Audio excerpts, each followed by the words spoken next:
창세기 49장 18절입니다. 우리 한 목소리로 읽겠습니다.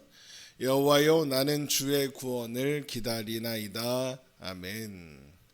야곱은 그의 생의 마지막을 앞두고 그의 아들들에게 예언적 축복을 전했습니다. 그런데 그 축복의 내용에는 축복이라기보다는 오히려 저주처럼 보이는 것들도 있었습니다. 지난 시간에 살펴본 루벤에 대한 것이 그랬고, 오늘 본문에 나오는 시므온과 레위가 그렇습니다. 그러나 이는 야곱이 그의 아들들과 그들의 후손들에게 자신의 삶을 돌아보며 전하는 축복이 맞습니다. 저주처럼 보일 수도 있는 말들에도 야곱이 자신의 삶을 돌아보며 전하고 있는 당부와 소원이 담겨 있기 때문에 그렇습니다. 어떤 당부고 어떤 소원이라고 했습니까? 르우벤처럼 스스로 탁월한 줄 알고 자기 힘과 권능을 의지하고 사는 삶이 아니라 스스로 탁월하지 않다는 것을 깨닫고 하나님을 의지하고 하나님을 바라보고 사는 삶을 살기를 원한다는 당부고 소원입니다. 이어지는 시므온과 레위를 향한 말씀도 마찬가지입니다. 창세기 49장 5절입니다. 시므온과 레위는 형제요, 그들의 칼은 폭력의 도구로다. 내 호나 그들의 모의에 상관하지 말지어다. 내 영광아 그들의 집회에 참여하지 말지어다. 그들이 그들의 분노대로 사람을 죽이고 그들의 혈기대로 소의 발목 힘줄을 끊었음이로다. 그 노여움이 혹독하니 저주를 받을 것이요, 분기가 맹렬하니 저주를 받을 것이라. 내가 그들을 야곱 중에서 나누며 이스라엘 중에서 흩으리로다. 시므온과 레위를 가리켜 그들은 칼의 폭력의 도구다라고 하는 것은 그들이 과거 야곱의 딸 디나가 세겜에게 강간을 당하자 그에 대한 복수로 희위 족속, 세겜이 속한 희위 족속을 몰살한 일 때문에 그렇습니다. 그런데 그러면서 야곱이 뭐라고 합니까? 내 호나 그들의 모의에 상관하지 말지어다. 내 영광아 그들의 집회에 참여하지 말지어다 라고 했습니다. 그러면 이게 무슨 의미겠습니까? 폭력과 잔인한 일에 동조하지 말라는 것이고 폭력을 의지하지 말라는 겁니다. 폭력에 동조하거나 의지하지 말아야 하는 이유가 무엇입니까? 폭력에 동조하거나 잔인한 일에 의지하면 어떻게 된답니까? 내가 그들을 야곱 중에서 나누며 이스라엘 중에서 흩으리로다입니다. 나뉘고 흩어지는 것. 이것이 폭력과 잔인함을 의지하는 존재들의 결과다라는 겁니다. 실제로 훗날 가나안 땅을 분배받을 때 레위는 처음부터 소유할 수 있는 땅을 분배받지 못하고 12지파에 속한 48개의 성읍을 받아서 흩어졌습니다. 또 시므온 지파는 유다에 속한 지역의 일부를 받았다가 얼마 지나지 않아서 유다 지파로 흡수되어 사라집니다. 야곱의 예언이 그대로 이루어져서 나뉘고 흩어진 거죠. 자, 그러면 우리가 생각해 보아야 합니다. 그러면 시므온과 레위는 폭력을 의지하다 저주를 받아 그렇게 된 것인가? 그렇지 않습니다. 먼저 레위 지파, 유명한 지파 아닙니까? 제사장 지파가 되었습니다. 심지어 하나님께서 하나님 스스로가 그들의 기업이 되겠다라고 신명기 18장에서 말씀하셨습니다. 신명기 18장 1절 말씀 읽어드리겠습니다. 레위 사람 제사장과 레위에 온 지파는 이스라엘 중에 분깃도 없고 기업도 없을지니 그들은 여호와의 화제물과 그 기업을 먹을 것이라. 그들이 그들의 형제 중에서 기업을 가지지 않을 것은 여호와께서 그들의 기업이 되심이니 그들에게 말씀하신 같으니라. 가나안의 어느 한 지역을 차지하지 못하고 12지파에 흩어졌으면 저주를 받은 게 아니라는 겁니다. 12지파가 분배받은 가나안 땅은 상징일 뿐 본질이 아니니까요. 가나안 땅이 상징하는 바 하나님 나라가 본질이고 중요한 겁니다. 하나님 그 자체가 하나님의 백성들의 기업이고 상급입니다. 가나안 땅을 분배받고 분배받지 못하고는 중요한 게 아니라는 말입니다. 레위 지파는 흩어졌으나 이 땅과는 비교할 수 없는 하나님이라는 상급을, 기업을 받은 겁니다. 또 시므온 지파는 어떻습니까? 유다 지파로 흡수되었습니다. 그러면 이게 저주를 받아 사라진 겁니까? 아닙니다. 유다 지파가 어떤 지파입니까? 왕의 지파입니다. 이어지는 유다를 향한 축복이 그것을 예언하고 있습니다. 창세기 49장 8절입니다. 유다야, 너는 내 형제의 찬송이 될지라. 내 손이 내 원수의 목을 잡을 것이요 내 아버지의 아들들이 내 앞에 절하리로다. 유다는 사자 새끼로다. 내 아들아, 너는 움킨 것을 찢고 올라갔도다. 그가 엎드리고 웅크름이 숫사자 같고 암사자 같으니 누가 그를 범할 수 있으랴. 규가 유다를 떠나지 아니하며 통치자의 지팡이가 그 발 사이에서 떠나지 아니하기를 실로가 오시기까지 이르리니 그에게 모든 백성이 복종하리로다. 그의 나귀를 포도나무에 매며 그의 암나귀 새끼를 아름다운 포도나무에 맬 것이며 또 그 옷을 포도주에 빨며 그의 복장은 포도즙에 빨리로다. 그의 눈은 포도주로 인하여 붉겠고 그의 이는 우유로 말미암아 희리로다. 유다가 왕이 된다는 겁니다. 그로 인해서 포도주와 우유가 모든 백성에게 가득할 것이나 적들은 감히 범할 수 없게 될 것이다 라고 한 겁니다. 실제로 유다 지파의 다윗이 이스라엘의 왕으로 세워졌고 왕조가 오랫동안 유지되었습니다. 그런데 이 유다를 향한 이 약속은 단순히 남유다 왕조, 다윗 왕조를 예언하는 것이 아닙니다. 다윗과 솔로몬 시대까지는 정말로 모든 백성들이 복종하고 온 나라에 포도주와 우유가 흘러 넘쳤을지도 모르겠습니다. 하지만 그 이후 시대 이스라엘은 분열되었고 전성기를 회복한 적이 없습니다. 그러니까 이 예언은 단순히 남유다 왕조를 가리키는 예언이 아니라는 겁니다. 그러면 이 예언이 언제 또 어떻게 진정한 성취를 보게 되는 겁니까? 바로 다윗의 후손으로 오시는 메시아, 곧 예수 그리스도의 오심으로 성취되는 겁니다. 예수님께서 오셔서 십자가의 죽으심으로써 천하 만민을 구원하사 죄와 사망의 세력이 범할 수 없게 하셨으며 그분의 백성들에게 친히 포도나무가 되어주사 그에게 붙어있는 자마다 풍성한 열매를 맺게 하셨습니다. 하나님 나라를 열매로 유업으로 가지게 하신 겁니다. 그래서 창세기 49장 10절에 실로가 오시기까지 이르리니 그에게 모든 백성이 복종하리로다 라고 한 겁니다. 실로는 훗날 성막이 있게 되는 장소입니다. 그래서 실로가 오시기까지 라는 말은 성막이 오시기까지 혹은 성막의 주인이 오시기까지라는 의미가 되는 것이고 이것은 성막 그 자체이신 예수 그리스도의 오심을 예언하는 표현이 되는 겁니다. 그래서 히브리서 8장 1절에서 2절에 지금 우리가 하는 말의 요점은 이러한 대제사장이 우리에게 있다는 것이라. 그는 하늘에서 지극히 크신 이의 보좌 우편에 앉으셨으니 성소와 참 장막을 섬기시는 이시라. 이 장막은 주께서 세우신 것이요 사람이 세운 것이 아니니라 라고 하는 겁니다. 이것이 유다에게 주신 축복의 내용인 거죠.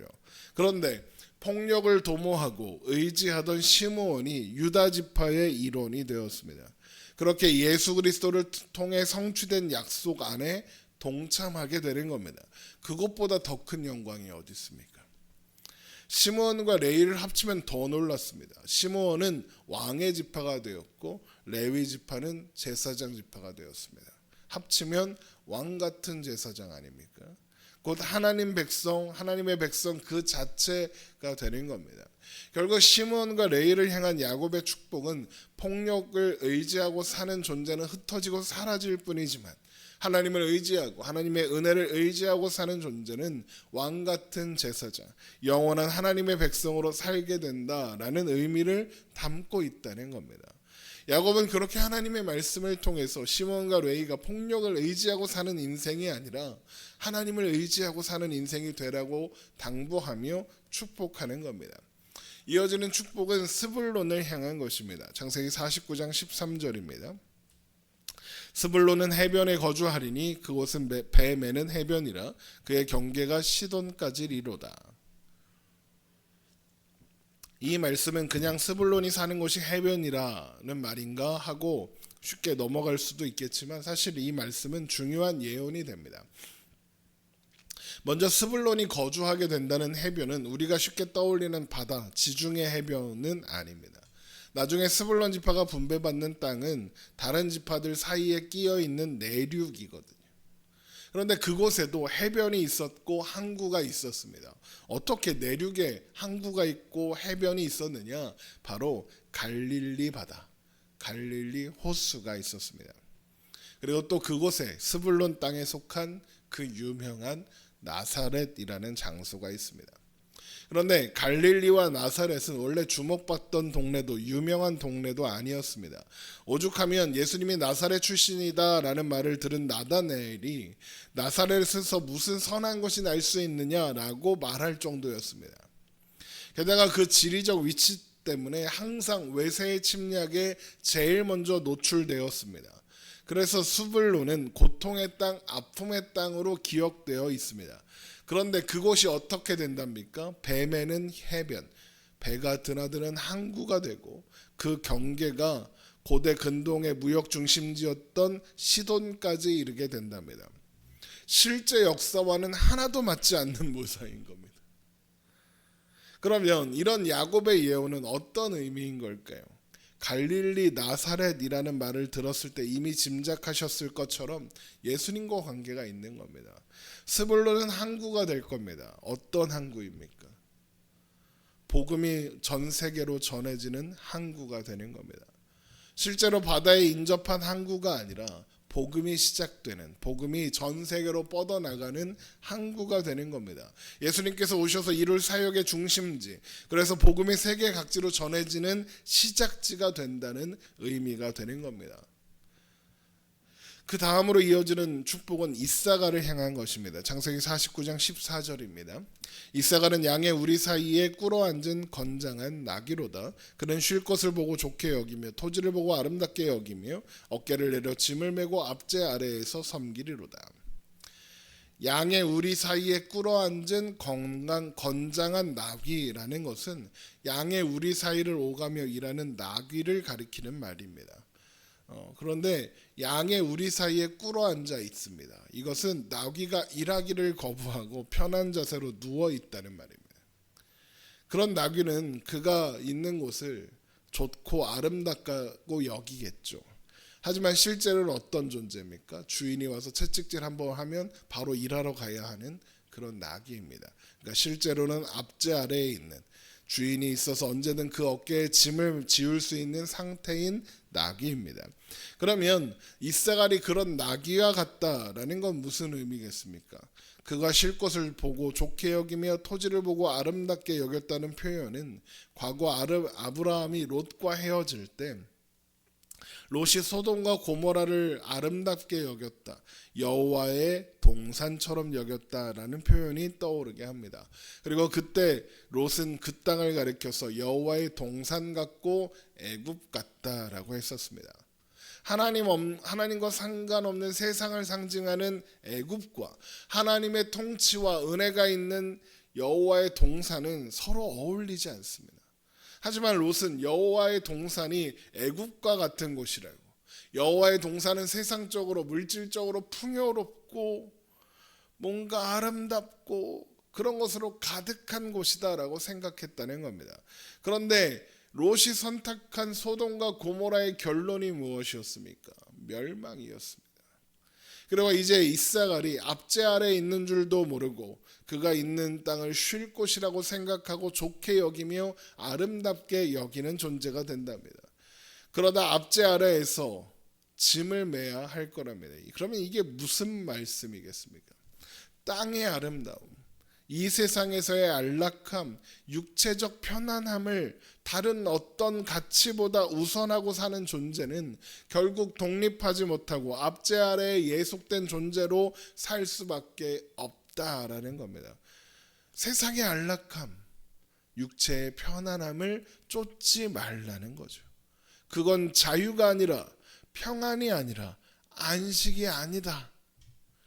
보기 좋은 것에서만 이끌려 살지 말고 본능만 따라 살지 말라는 겁니다. 대신 하나님의 말씀을, 하나님의 뜻을 생각하고 그 뜻을 따라가라는 겁니다. 롯처럼 눈에 보이는 것만 좋은 것을 따라가지 말고 아브라함처럼 약속을 따라가라는 거죠. 그 이야기를 하고 있는 겁니다. 이어지는 축복은 단을 향한 것입니다. 창세기 49장 16절입니다. 단은 이스라엘의 한 지파같이 그의 백성을 심판하리로다. 단은 길섬의 뱀이요 샛길의 독사로다. 말굽을 물어서 그 탄 자를 뒤로 떨어지게 하리로다. 단이 그의 백성을 심판한다라는 것은 자기 기준을 가지고 다른 사람들을 판단하고 심판한다는 것이고, 자기 자신이 마치 정의인 것처럼 자기 자신만 옳은 것처럼 행동한다는 뜻이고, 단이 길섬의 뱀이요 샛길의 독사다라고 하는 것은 몰래 숨어 있다가 낌새를 알아채지 못하는 행위를 뱀이 공격하는 것처럼 남을 속이고 은밀하게 공격한다, 이런 의미입니다. 이런 단에 대한 말씀은 야곱의 삶을 떠오르게 하죠. 야곱이야말로 속내를 숨기고 은밀하게 공격하는 자였으며 자기 기준을 가지고 다른 사람들을 판단하는 그런 사람이었으니까요. 그러면 단에게 주는 이 말씀의 의미는 무엇이겠습니까?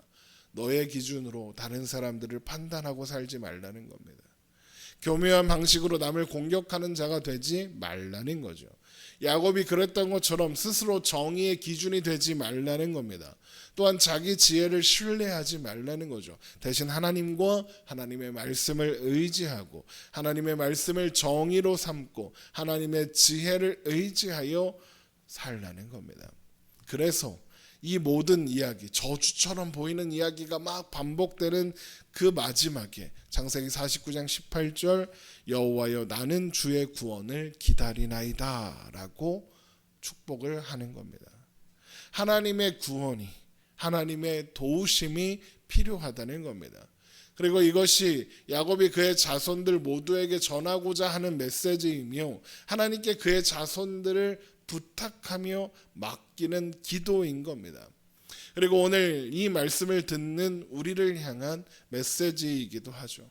루벤처럼 자기의 탁월함이 아니라, 시몬과 레이처럼 자신의 힘이 아니라, 이사갈처럼 눈에 보기 좋은 것만을 추구하는 것이 아니라, 단처럼 자기 자신을 정의와 기준으로 삼고 자기 힘과 지혜를 의지하고 사는 것이 아니라 하나님의 도우심을, 하나님의 구원을 바라고 의지하며 사는 것, 그것이 우리에게 허락된 가장 큰 축복이라는 것입니다.